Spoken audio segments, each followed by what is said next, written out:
राधे राधे दोस्तों, आपका हमारे YouTube चैनल दिव्य भक्ति ज्ञान वेग में हार्दिक स्वागत है। आज की इस वीडियो में हम सभी श्रद्धा के साथ सुनते हैं संतोषी माता की व्रत कथा एवं आरती। शुक्रवार के दिन सुनिए संतोषी माता की कहानी।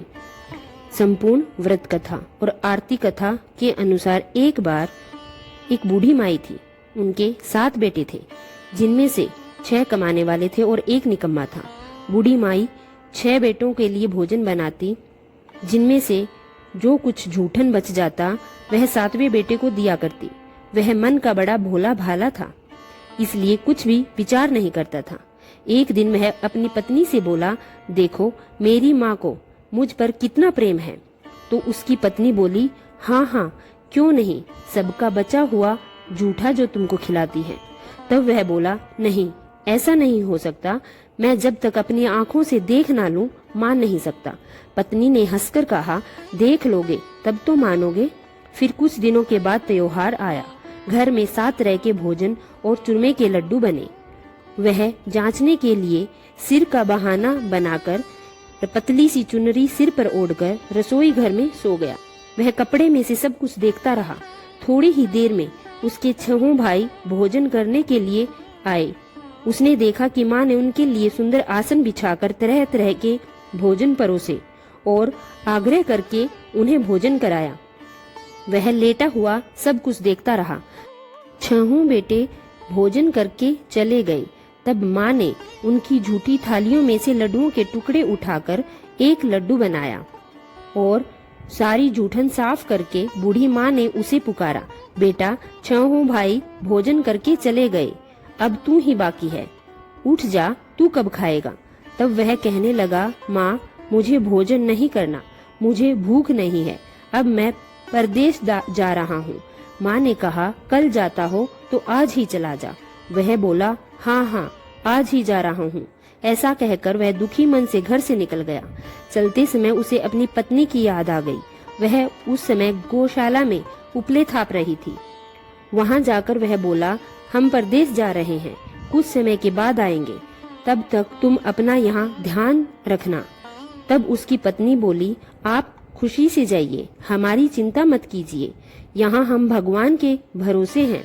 आप अपनी कोई निशानी मुझे दे जाइए ताकि मैं तुम्हें याद करती रहूं, और तुम भी मेरी कोई निशानी ले जाओ ताकि तुम भी मुझे कभी ना भूलो। तब वह बोला, मेरे पास तो कुछ नहीं, यह अंगूठी है, यह ले लो और अपनी कोई निशानी मुझे दे दो। वह बोली, मेरे पास क्या है, यह गोबर भरा हाथ है। यह कहकर उसकी पीठ पर उसने गोबर की हाथ की थाप मार दी। फिर वह वहां से चला गया। चलते चलते दूर देश पहुंच गया। वहां एक साहूकार की दुकान थी। दुकान पर जाकर वह कहने लगा, भाई मुझे नौकरी पर रख लो। साहूकार को जरूरत थी। वह बोला, रह जा। लड़के ने पूछा, तनख्वाह क्या दोगे। साहूकार ने कहा, काम देखकर दाम मिलेंगे। अब साहूकार के यहाँ उसे नौकरी मिल गई तो वह सुबह से लेकर रात तक नौकरी करने लगा। कुछ ही दिनों में दुकान का सारा लेन देन, हिसाब किताब, ग्राहकों को माल बेचना, यह सारा काम वह लगन से करने लगा। साहूकार के यहाँ 7-8 नौकर थे। वे सब चक्कर खाने लगे। यह तो बहुत होशियार बन गया। सेठ ने भी उसका सारा काम देखा तो 3 महीने में ही उसे आधे व्यवसाय का हिस्सेदार बना लिया। वह कुछ ही वर्षों में वहां का नामी सेठ बन गया। और फिर एक दिन मालिक सारा कारोबार उस पर छोड़कर यात्रा पर चला गया। अब पीछे उसकी पत्नी पर क्या बीती यह भी सुनिए। सास ससुर उसे दुख देने लगे। सारी गृहस्थी का काम कराकर उसे लकड़ी लेने जंगल में भेजते थे। इस बीच घर के आटे से जो भूसी निकलती उसकी रोटी बनाकर रख दी जाती और फूटे नारियल के खोपरे में पानी भर दिया जाता और उसे दे दिया जाता। इस तरह दिन बीत रहे थे। एक दिन वह लकड़ी लेने जा रही थी। रास्ते में बहुत सारी स्त्रियां संतोषी माता का व्रत करती दिखाई दी। वह वहां खड़ी होकर हाथ जोड़कर उनकी कथा सुनने लगी और पूछने लगी कि बहनों, तुम यह किस देवता का व्रत कर रही हो और इसके करने से क्या फल मिलता है। इस व्रत को करने की क्या विधि है। यदि तुम इस व्रत का विधान मुझे समझाकर कहोगी तो तुम्हारा मैं बड़ा एहसान मानूंगी। तब उनमें से एक स्त्री बोली, सुनो, यह संतोषी माता का व्रत है।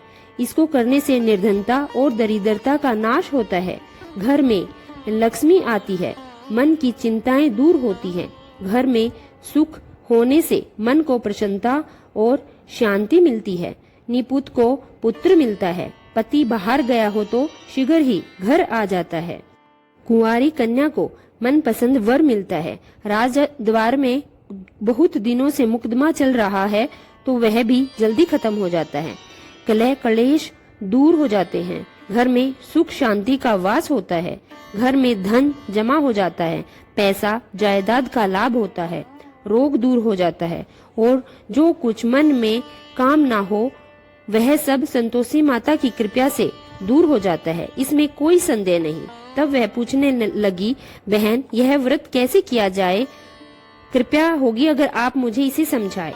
वह कहने लगी, 1.25 आने का गुड़ चना ले लेना, इच्छा हो तो 5.25 आने का ले लेना, या 1 रुपये का भी अपनी सामर्थ्य के अनुसार ले लेना, बिना परेशानी और श्रद्धा के साथ प्रेम से जितना भी बन पड़े सवा लेना। प्रत्येक शुक्रवार को निराहार रहकर कथा सुनना, इसके बीच कर्म टूटे नहीं, लगातार नियम पालन करना, सुनने वाला कोई ना मिले तो घी का दीपक जलाकर उसके आगे जल के कलश को रखकर सामने बैठकर कथा कहना, परंतु नियम ना टूटे।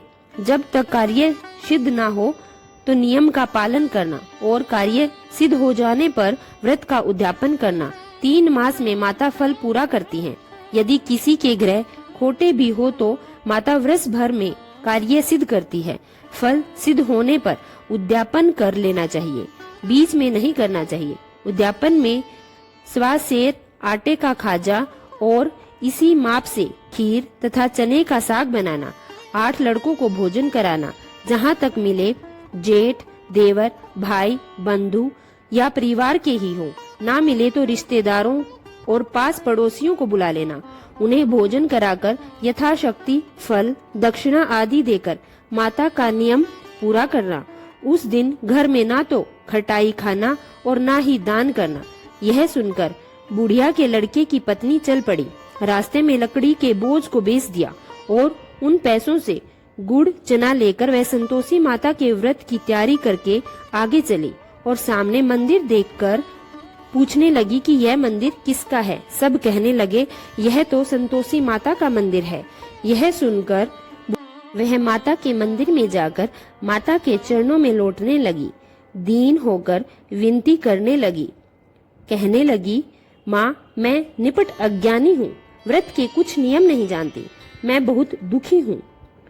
हे माँ, हे जगत जननी, मेरा दुख दूर करो, मैं आपकी शरण में हूँ। उसकी इस विनती को सुनकर संतोषी माता को उस पर दया आ गई। एक शुक्रवार बीता कि दूसरे को ही उसके पति का पत्र आया और तीसरे शुक्रवार को उसका भेजा हुआ पैसा पहुंचा। यह देखकर जेठ जेठानी मुंह सिकोड़ने लगे, इतने दिनों में इतना पैसा आया, इसमें क्या बढ़ाई। लड़के ताने देने लगे, अब तो काकी के पास पत्र आने लगे, रुपया आने लगा, अब तो काकी के भाव बढ़ गए, अब तो काकी बोलने से भी नहीं बोलेगी। बेचारी सीधी सादी थी, कहती, भैया कागज आवे रुपया आवे, हम सभी के लिए तो अच्छा है। ऐसा कहकर आंखों में आंसू भरकर संतोषी माता के मंदिर में आकर मातेश्वरी के चरणों में गिरकर वह रोने लगी। माँ, मैंने आपसे पैसा कब मांगा, मुझे पैसे से क्या काम, मुझे तो बस अपने पति से काम है, मैं तो अपने पति के दर्शन मांगती हूँ। तब माता ने प्रसन्न होकर कहा, जा पुत्री, तेरा पति भी जल्दी आएगा। यह सुनकर वह खुशी से बावली होकर घर में जाकर काम करने लगी। अब संतोषी माता विचार करने लगी कि इस भोली पुत्री को मैंने कह तो दिया कि तेरा पति आएगा, पर आएगा कैसे? वह तो इसे सोपन में भी याद नहीं करता, अब उसे याद दिलाने के लिए मुझे ही जाना पड़ेगा।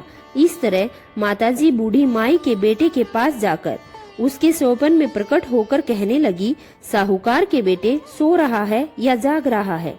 वह कहने लगा, माँ, सोता भी नहीं जागता भी नहीं, कहो क्या आज्ञा है? संतोषी माता कहने लगी, तेरे घर बार कुछ है या नहीं? वह बोला, मेरे पास सब कुछ है, माँ बाप है, पत्नी है, क्या कमी है? तब माता बोली, भोले पुत्र, तेरी पत्नी घोर कष्ट उठा रही है, तेरे माँ बाप उसे त्रास दे रहे हैं, वह तेरे लिए तरस रही है, जाकर उसकी सुधि ले। तब वह बोला, हाँ माता जी, यह तो मालूम है, परंतु जाऊं तो जाऊं कैसे? परदेश की बात है, लेन देन का कोई हिसाब किताब नहीं, कोई जाने का रास्ता नहीं नजर आता, कैसे चला जाऊं? माँ कहने लगी, मेरी बात मान, सवेरे नहा धोकर संतोषी माता का नाम ले, घी का दीपक जलाकर दंडवत कर, दुकान पर बैठ जा, देखते देखते तेरा सारा लेन देन चुक जाएगा, जमा का माल बिक जाएगा, सांझ होते धन का भारी ढेर लग जाएगा। अब सवेरे जल्दी उठकर वह भाई बंधुओं से अपने स्वप्न में आने वाली बातें बताने लगा। सब उसकी बात को अनसुनी करके उसकी खिल्ली उड़ाने लगे और कहने लगे कि सपने भी कभी सच होते हैं भला। तब एक व्यक्ति बोला, देख भाई, मेरी बात मान, इस प्रकार झूठ साज करने के बदले देवी ने जैसा कहा है वैसा ही करने में क्या जाता है। अब उस बूढ़े व्यक्ति की बात मानकर वह नहा धोकर संतोषी माता को दंडवत घी का दीपक जलाकर दुकान पर जा बैठा। थोड़ी ही देर में उसने क्या देखा कि देने वाले रुपया लाने लगे, लेने वाले हिसाब लेने लगे, कोठे में भरे सामान की खरीदारी नगद दाम में देकर सौदा करने लगे। शाम तक धन का भारी ढेर लग गया। मन में माता का नाम लेकर, चमत्कार देखकर प्रसन्न होकर घर जाने के लिए गहना, कपड़ा, सामान खरीदने लगा। यहाँ के सारे काम से निपटकर वह तुरंत घर को रवाना हुआ। उधर उसकी पत्नी बेचारी जंगल में लकड़ियां लेने गई। लौटते समय माताजी के मंदिर में वह रुककर विश्राम करने लगी। वह तो उसके प्रतिदिन रुकने का जो विश्राम स्थान ठहरा, वह वहाँ पर धूल उड़ती हुई देखकर माता से पूछने लगी कि हे माता, यह धूल कैसी उड़ रही है? तब माता कहने लगी कि हे पुत्री, यह तेरा पति आ रहा है। अब तू ऐसा कर, लकड़ियों के 3 बोझ बना ले, एक गट्ठर को नदी के किनारे रख, दूसरा मेरे मंदिर पर और तीसरा गट्ठर अपने सिर पर रख। तेरे पति को लकड़ियों का गट्ठर दिखकर मोह पैदा होगा, वह यहाँ रुकेगा, नाश्ता पानी खाकर माँ से मिलने जाएगा। तब तू लकड़ियों का गट्ठर उठाकर जाना और चौक में गट्ठर डालकर जोर से आवाज लगाना, लो सासू माँ, ले आई लकड़ियों का गट्ठर, भूसे की रोटी दो, नारियल के खोपड़े में पानी दो। आज मेहमान कौन आया है? बहुत अच्छा माताजी। ऐसा माता संतोषी से कहकर वह प्रसन्न मन से लकड़ियों के 3 गट्ठर ले आई, एक नदी के किनारे पर और एक माताजी के मंदिर पर रख दिया। इतने में ही मुसाफिर आ पहुंचा। सूखी लकड़ियां देखकर उसकी इच्छा उत्पन्न हुई कि वह यहीं पर विश्राम करे और भोजन बनाकर फिर गांव जाए। इसी तरह रुककर भोजन बनाकर विश्राम करके वह गांव को गया, सबसे बड़े प्रेम से मिला। उसी समय सिर पर लकड़ी का गट्ठर लिए उसकी उतावली सी पत्नी आ गई। लकड़ियों की भारी बोझ आंगन में डालकर उसने जोर से 3 आवाजें लगाई, लो सासू जी, लकड़ियों का गट्ठर लो, भूसे की रोटी दो, नारियल के खोपड़े में पानी दो। आज मेहमान कौन आया है? यह सुनकर उसकी सास बाहर आकर अपने दिए हुए कष्टों को भुलाने के लिए कहने लगी, बहू ऐसा क्यों कहती है? तेरा पति तो आया है, भोजन कर, कपड़े गहने पहन। उसकी आवाज सुनकर उसका पति बाहर आ गया। उसकी उंगली में अंगूठी देखकर वह व्याकुल हो गया, क्योंकि उसकी कमजोर हालत को देखकर वह उसे पहचान नहीं पाया था। माँ से पूछने लगा, माँ यह कौन है? माँ ने कहा, बेटा यह तेरी पत्नी है। आज पूरे 12 वर्ष हो गए हैं जब से तू गया है, तब से यह गांव में जानवर की तरह भटकती फिरती रहती है, घर का कोई काम काज नहीं करती, 4 पहर आकर खा जाती है। अब तुझे देखकर भूसी की रोटी और नारियल के खोपरे में पानी मांग रही है। तब वह लज्जित और दुखी होकर बोला, ठीक है माँ, मैंने इसे भी देखा और तुम्हें भी देखा है। अब दूसरे घर की चाबी दो, मैं उसी में रहूंगा। माँ बोली, ठीक है बेटा, जैसी तेरी मर्जी, सो कर। ऐसा कहकर चाबी का गुच्छा उसने पटक दिया। उसने चाबी लेकर दूसरे मकान को तीसरी मंजिल का कमरा खोलकर सारा सामान जमाया। एक दिन में राजा के महल जैसा ठाठ बाट बना दिया। अब क्या था, पत्नी सुख भोगने लगी। इतने में ही अगला शुक्रवार आ गया। उसने अपने पति से कहा, मुझे संतोषी माता के व्रत का उद्यापन करना है। उसका पति बोला, अच्छा, खुशी खुशी करो। अब वह उद्यापन की तैयारियां करने लगी। जेठानी के लड़कों को भोजन के लिए कहने गई। उन्होंने मंजूर किया, परंतु पीछे से जेठानी ने अपने बच्चों को सिखा दिया। बोली, देखो, भोजन के समय सभी लोग खटाई मांगना, जिससे उसका उद्यापन पूरा ना हो सके। लड़के जीमने आए, खीर भोजन सब पेट भरकर खाया, परंतु बाद में खाते ही कहने लगे, काकी हमें खटाई दो, खीर खाना हमें नहीं भाता। देखकर मन अजीब सा हो रहा है। वह कहने लगे, भाई खटाई किसी को नहीं दी जाएगी, यह तो संतोषी माता का प्रसाद है।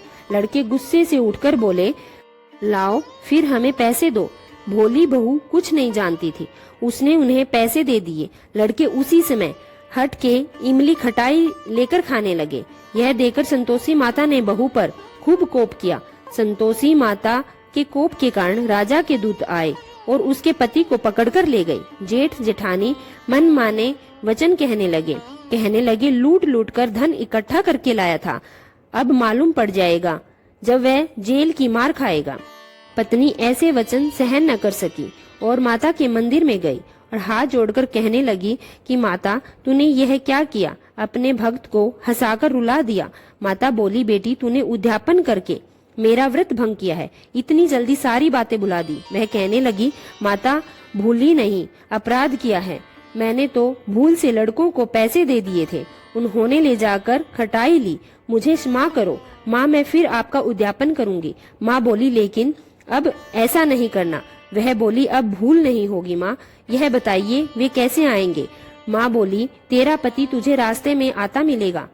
यह सुनकर वह वहाँ से निकल गई। रास्ते में उसका पति उसे आता मिला। पूछने लगी, तुम कहाँ चले गए थे? तब पति बोला, इतना धन जो कमाया था उसका कर राजा ने मांगा था, वही देने गया था। तब वह प्रसन्न होकर बोली, भला हुआ, अब घर को चलो। तब वे दोनों घर को चले गए। कुछ ही दिनों के बाद फिर शुक्रवार आया। तब वह बोली, मुझे फिर से माता का उद्यापन करना है। पति ने कहा, करो। बहू फिर से जेठ के लड़कों को भोजन के लिए कहने गई। जेठानी ने एक दो बातें सुनाई और सभी लड़कों को सिखाने लगी कि तुम सब लोग पहले की तरह खटाई मांगना। अब लड़के भोजन से पहले ही कहने लगे कि हमें खीर खाना भाता नहीं है, हमें कुछ खटाई खाने को दो। वह बोली, खटाई किसी को नहीं मिलेगी, खाना है तो खाओ। इसके बाद वे नहीं आए तो ब्राह्मण के लड़कों को बुलाकर वह उन्हें भोजन कराने लगी। यथाशक्ति दक्षिणा की जगह एक एक फल उन्हें दे दिया, जिससे संतोषी माता प्रसन्न हुई। माता की कृपा होते ही 9वें मास में उसके चंद्रमा के समान सुंदर पुत्र प्राप्त हुआ। पुत्र को पाकर वह प्रतिदिन माता जी के मंदिर में जाने लगी। माँ ने सोचा, यह तो रोज आती है, आज क्यों ना मैं इसके घर चलूं, जाकर इसका आसरा तो देखूं। यह विचार कर माता ने भयानक रूप बनाया। गुड़ चने से सना मुख, ऊपर सूंड के समान होठ, जिस पर असंख्य मक्खियां भिन भिना रही थी। दहेली पर पैर रखते ही उसकी सास चिल्लाने लगी, देखो रे देखो, कोई चुड़ैल डाकिन चली आ रही है। अरे लड़को, इसे भगाओ, वरना यह हमें खा जाएगी। लड़के भगाने लगे, चिल्लाकर खिड़की दरवाजे बंद करने लगे। बहू रोशनदान से सब देख रही थी। वह प्रसन्नता से पगली बनकर चिल्लाने लगी, आज तो मेरे भाग खुल गए, आज तो मेरी माताजी मेरे घर आई है। वह अपने दूध पिलाते हुए बच्चे को हटाने लगी। इतने में ही सास का क्रोध फूट पड़ा। वह बोली, अरे पगली, क्या देखकर उतावली हुई जा रही है जो बच्चे को पटक दिया? वह बोली, सासू माँ, मैं जिनका व्रत करती हूँ यह वही संतोषी माता है। इतना कहकर झट से उसने सारे खिड़की दरवाजे खोल दिए। फिर तो सब ने माता जी के चरण पकड़ लिए और विनती करके कहने लगे, हे माता, हम मूर्ख हैं, अज्ञानी हैं, आपके व्रत की विधि हम नहीं जानते। व्रत भंग करके हमने बहुत बड़ा अपराध किया है। हे जगत माता, आप हमारे अपराध को क्षमा करो। उनके इस प्रकार विनती करने पर संतोषी माता प्रसन्न हुई। बहू को प्रसन्न होकर जैसा फल दिया वैसे ही हे संतोषी माता सबको देना, जो भी आपकी कथा पढ़े या सुने और हुंकारा भरे उसके सारे मनोरथ पूर्ण करना। सभी प्रेम से बोलिए संतोषी माता की जय। कथा समाप्त हुई। अब हम जानेंगे शुक्रवार को संतोषी माता का व्रत कब से शुरू करें और कितने दिनों तक करें। शुक्रवार का व्रत शुक्ल पक्ष के प्रथम शुक्रवार से शुरू करना चाहिए। माता संतोषी के 16 शुक्रवार का नियमित उपवास रखें। अंतिम शुक्रवार को व्रत का विसर्जन करें। विसर्जन के दिन उपरोक्त विधि से संतोषी माता की पूजा कर 8 बालकों को खीर पूरी का भोजन कराएं तथा दक्षिणा व केले का प्रसाद देकर उन्हें विदा करें। अब हम सुनेंगे माता संतोषी की आरती। जय संतोषी माता मैया, जय संतोषी माता, जय संतोषी माता मैया, जय संतोषी माता। अपने सेवक जन को सुख संपत्ति दाता हो। जय संतोषी माता मैया, जय संतोषी माता। सुंदर चीर सुनहरी माँ धारण कीन्हो, हीरा पन्ना दमके तन श्रृंगार लीन्हो। हो जय संतोषी माता मैया, जय संतोषी माता। बहेरु लाल छटा छवि बदन कमल सोहे, मंद हंसत करुणामयी त्रिभुवन जन मोहे। हो जय संतोषी माता मैया, जय संतोषी माता। स्वर्ण सिंहासन बैठी चंवर ढूरे प्यारे, धूप दीप मधुमेवा भोग धरे न्यारे।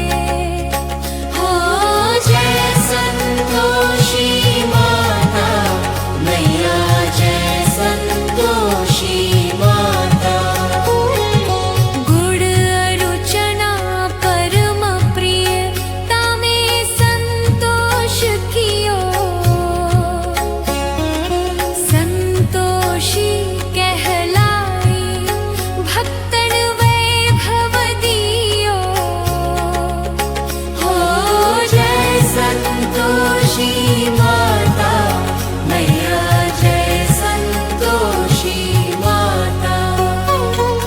जय शुक्रवार प्रिय मानत आज दिवस सोही, भक्त मंडली छाई कथा सुनत मोही। हो जय संतोषी माता मैया, जय संतोषी माता। मंदिर जगमग ज्योति मंगल ध्वनि छाई, विनय करे हम बालक चरणन सिर नाई। हो जय संतोषी माता मैया, जय संतोषी माता। भक्ति भावमय पूजा अंगीकृत कीजय, जो मन बसे हमारे इच्छा फल दीजय। हो जय संतोषी माता मैया, जय संतोषी माता। दुखी दरिद्री रोगी संकट मुक्त किए, बहुधन